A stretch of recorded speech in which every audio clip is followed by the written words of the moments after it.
Nobody's behind me, I guess so.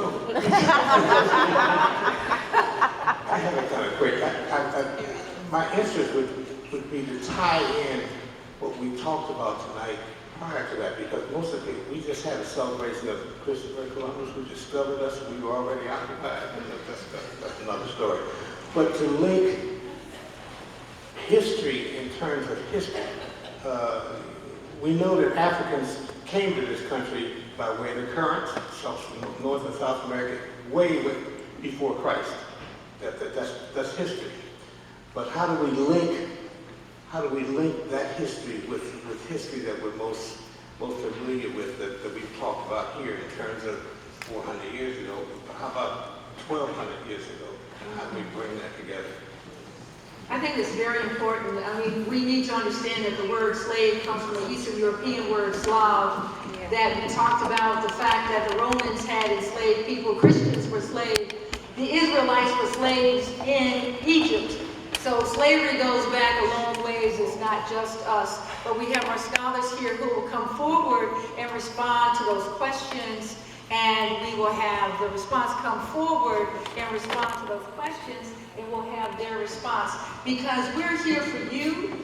Would you want to turn around? But we're here for you, and ASALH, the Association for the Study of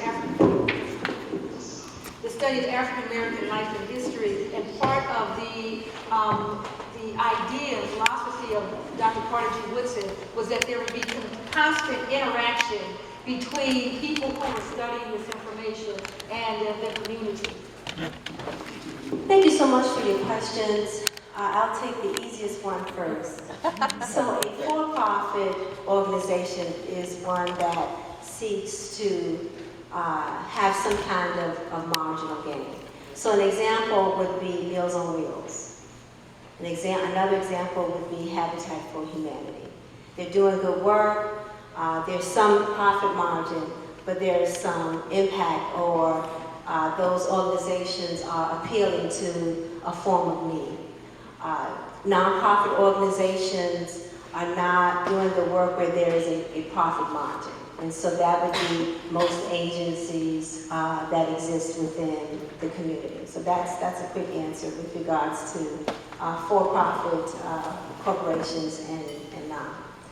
So with regards to the question from my elder, you are absolutely right. I'm very familiar with Dr. Blassingham's work. The purpose of creating a post-traumatic slave disorder diagnosis is not to suggest that all Black people are living in a state of pathology. Because if you remember, I mentioned in my talk that my discussion is not about cultural pathology or dysfunction.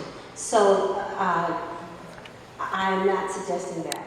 The purpose of the diagnosis is to simply provide another interpretation, either clinical or other, of behavior and of social manifestations that one can trace back to the period of enslavement, and that trauma can still exist with many of us, because most of our DNA follows us with regards to trauma and experiences. If you study in the helping sciences, and I have the dean here, we all know that those diagnoses emanate from the European construct, that there's a European influenced cultural construct with regards to any clinical diagnosis that is provided. There's a manual called for DSM, and there's so many numbers now. I think it's, what number is it now? I think it's 5. There's just so many numbers, but most of those, if not all of those disorders, are typically European culturally influenced disorder. The purpose of Dr. DeGroo's creating the post-traumatic stress slave disorder is to showcase the connection that as a community, we are experiencing certain behavioral manifestations that emanate from the trauma of enslavement. It is simply to provide another interpretation of cultural misorientation that we're seeing in our community. So Does that respond?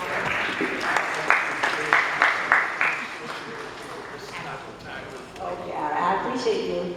You always gotta yield to the elder.